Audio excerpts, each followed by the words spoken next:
social license to operate. What is it? How do you obtain it? How does it affect the approval and regulatory processes? What is social license's place in the legal process? We address these questions with our guest Radha Curpen, the Vancouver managing partner of Bennett Jones. Ms. Curpen is the co-head of Aboriginal law with the firm. As well, she is an adjunct professor at the University of Toronto's Faculty of Law, and she was a sessional lecturer at Robson Hall Faculty of Law for Sustainability and Corporate Social Responsibility. Conversations That Matter is a partner program of the Centre for Dialogue at Simon Fraser University. The production of this program is made possible thanks to the support of the following and viewers like you. Radha Curpen, welcome. Thank you. Thank you for joining me on Conversations That Matter. Today we're talking about what is social license or social license to operate. So I think that there's a tremendous amount of confusion around, is this something that's just an idea and it's kind of an intangible, or is it something that is concrete and needs to be adhered to and obtained if you're going to develop some kind of resource or major project in Canada these days? So social license is not like your legal license. So of course you go through all the regulatory process to obtain your legal license, etc. There's that, and then there's expectations by society, other different segments of society and society as a whole, about what the business or the project or the proponent need to do in order to get the acceptance of society, if I want to call it that way. And the gap between the legal license that proponent does go and get and society's expectations is where the social license reside. So social license, though, is something that's outside of that regulatory or administrative process that has been developed fairly rigorously over a long period of time, and yet it still has impact. Yes, absolutely. It's because the people, so social license, if you want to call it acceptance by society, increasingly you have expectations, rising expectations by society, whether it's on regulatory process and trust in business and all kinds of issues. You've got the economic financial crisis. You've got all kinds of issues that has sort of tainted the way society look at business. There's technology. There's a number of drivers that drive the issue of social license and the issue of why are people talking about social license. So there is a distrust of the regulatory process. Mm-hmm. And as a result, people are talking about social license as something else in addition to the regulatory process of getting a license. So when we look at the regulatory process, though, as I mentioned, it's been thought out for a long period of time. Yes. I mean, social license, we don't have that same kind of structure, and yes. Yet it clearly is a powerful voice.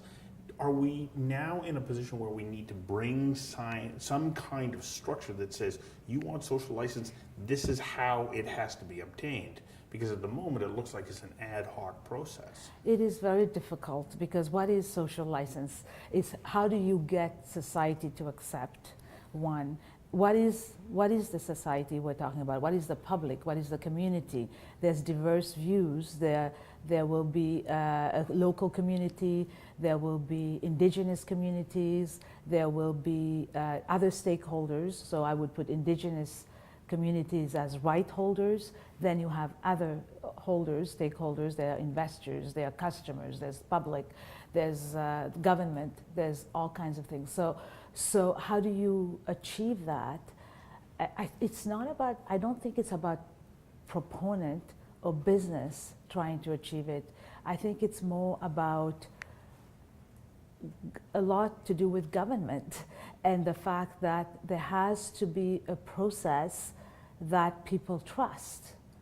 And so as a result, I don't view it, and I'll be clear, I do act for industry, but an industry, politicians, indigenous communities, all kinds of, and the public in general talk about social license in different contexts. It's different.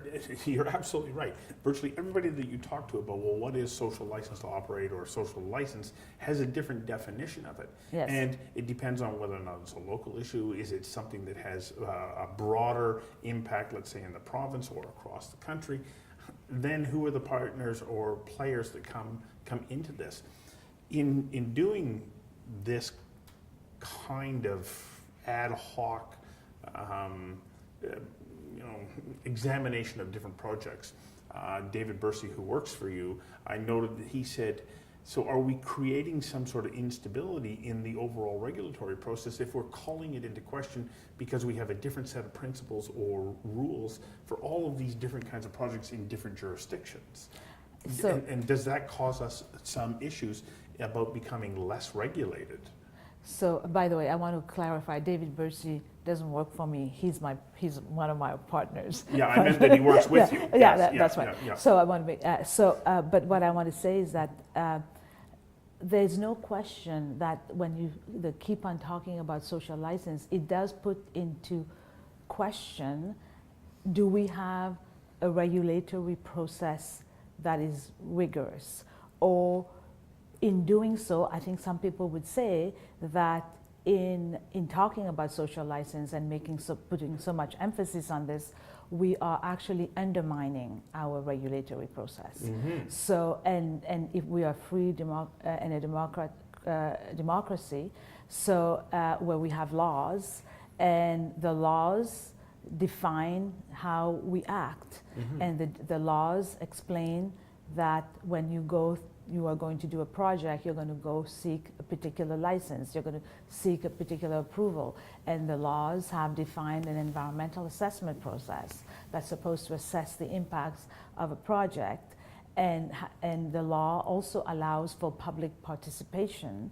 And in the case of indigenous communities, there's also the right to be consulted and to accommodate. Mm-hmm. So there's all these things, and people say, okay, if we are doing all these things, that should give us our social license. Right, so it's interesting that you bring up indigenous communities, because post-Silcotin, we now know from Justice McLaughlin's decision that it's not just we're going to consult, but there has to be consent and cooperation from First Nations. And so we understand what the guidelines are there. And if we take a look at the wood fiber project up in Howe Sound, and you look at the way that they worked with the Squamish First Nation to obtain their consent and cooperation and participation, we would say, well, that becomes the model, and we can repeat that time after time after time. We don't have those same kinds of guidelines around social license. And so my feeling is that this concept of social license makes us a little bit more vulnerable to the whims or the wishes of the loudest protester. It does do that. It absolutely does that.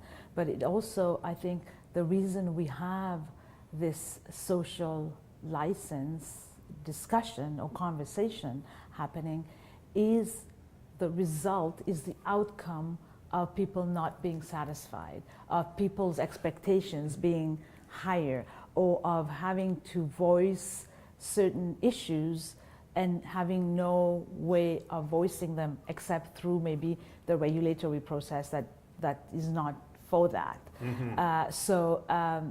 And you just mentioned a particular project, and I would say that the timing of consultation, whether it's with indigenous communities or a broader set of communities, whether it's that or other stakeholders, the timing is important, the level of participation is important, and the level of people feeling that they are collaborating, mm-hmm. or feeling empowered by some of the decisions or some of the knowledge that is imparted is going to be important.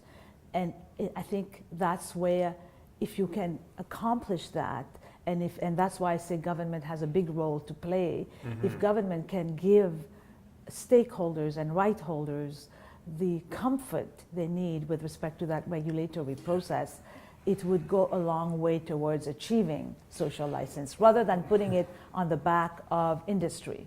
So that's interesting. How then do we establish that public confidence within this process so that everybody can say, yes, I have confidence that this decision was made with the interests of all parties, the economy, the environment, neighbors, and Yes. so on, and do it in a way that, because we know that there are groups that know the way that we attack a particular project because we don't like it is to undermine confidence in that process. Yes. So how do we build that confidence in so that there is public confidence that this was the right decision? I think it's a very good question. Let me say one is that there will always be people who protest, and there will be always people who are going to be very vocal about it, and they're loud about it. Yes. So there are people who are for a project, but you do not hear their voice. So there's always going to be that.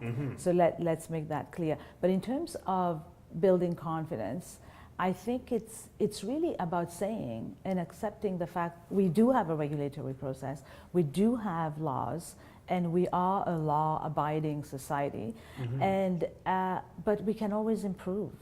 All right. So by improvement, I mean rely on those. Make sure that you have a proper regulator, one. That has all the ability and the tools to do the job that they have to do.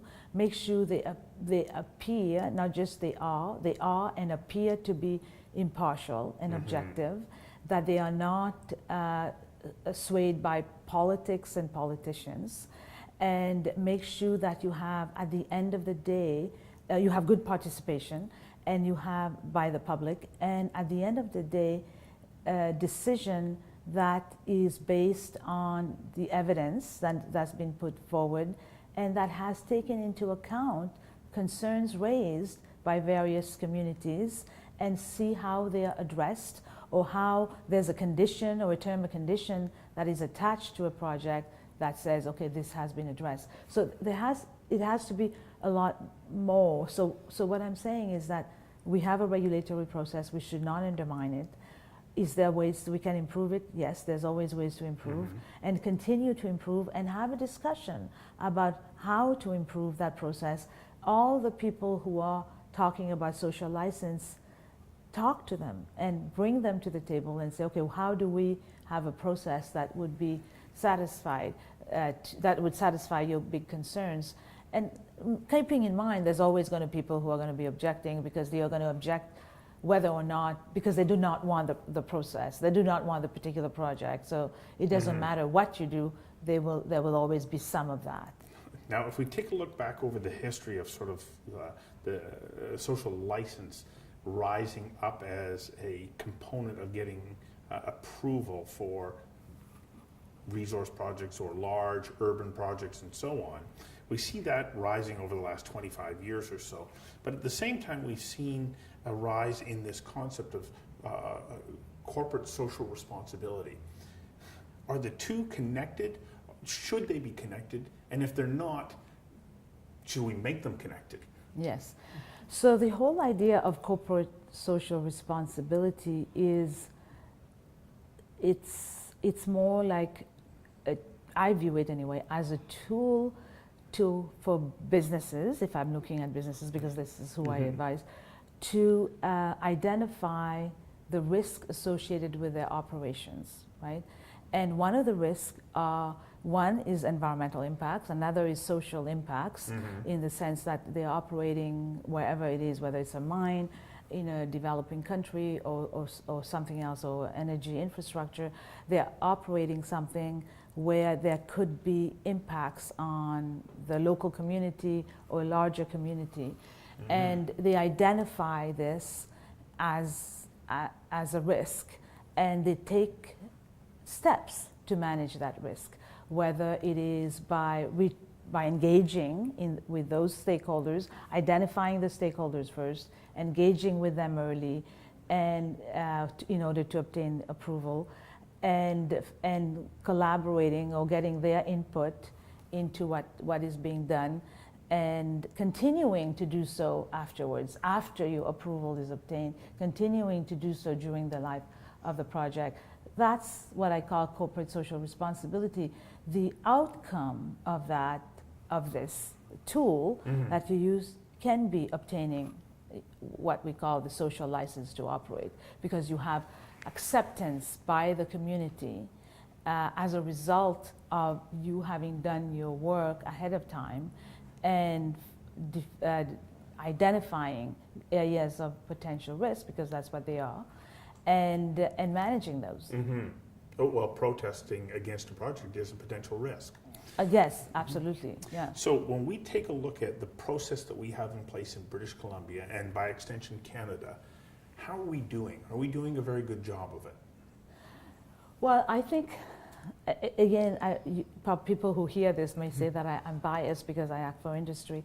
I actually think that industry in whatever the areas is, whether it's mining, energy infrastructure, whatever it is forestry, it's all companies who are sophisticated. They are sophisticated, they know that it is actually good business to engage with your stakeholders. And the business is business. So irrespective of their other altruistic motives, for business reason, it is good to do that.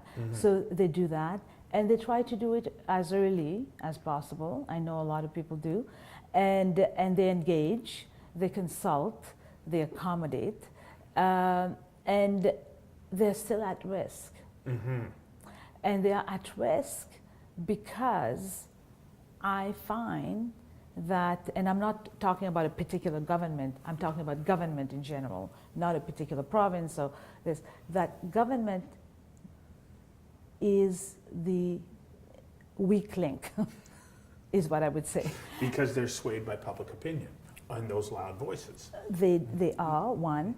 Two, they sometimes, when you talk about, for example, the duty to consult for Indigenous communities, the duty to consult is triggered when government is going to take action that could impact, that has the potential to original rights, Indigenous rights. And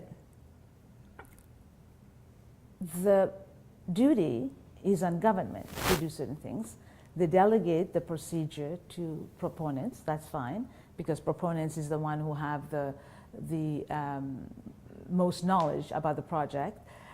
But they can't just do that. They have to actually make sure that things are done properly. And two, but what we end up doing is that it's the proponent, the advisors to the proponent, who exercise a degree of oversight on government to make sure that government is doing its job. And so, because if government doesn't do what it's supposed to do, that's what put the project at risk. So ultimately, that has been a lot of what we have seen across Canada. Then we have the rising expectations of society. So you have that going on. You have two things going on. Which I know Abraham Lincoln said, whether it's well-informed or ill-informed, it's still not to be taken lightly. That's right. We have to listen to that. Yes. And it affects the way that processes play themselves out. Exactly. Perceptions are extremely important.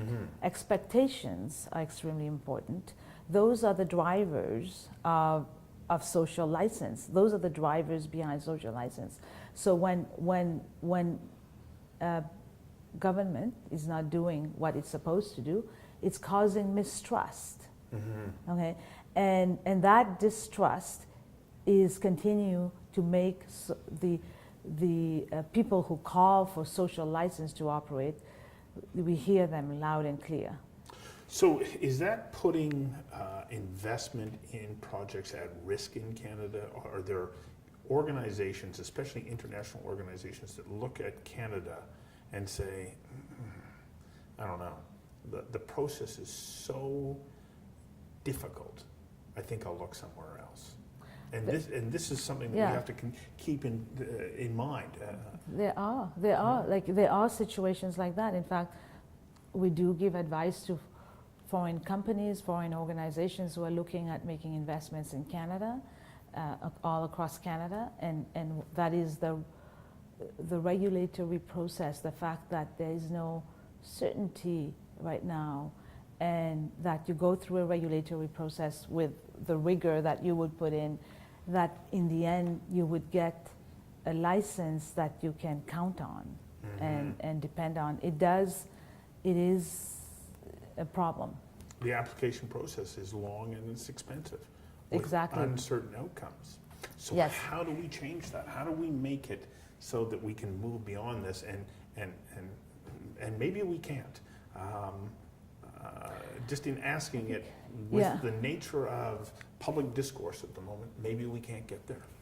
I think we can, and so I want to be optimistic. I think like we optimism. I think we can. I think that. Well, the good thing is that we do have a regulatory process.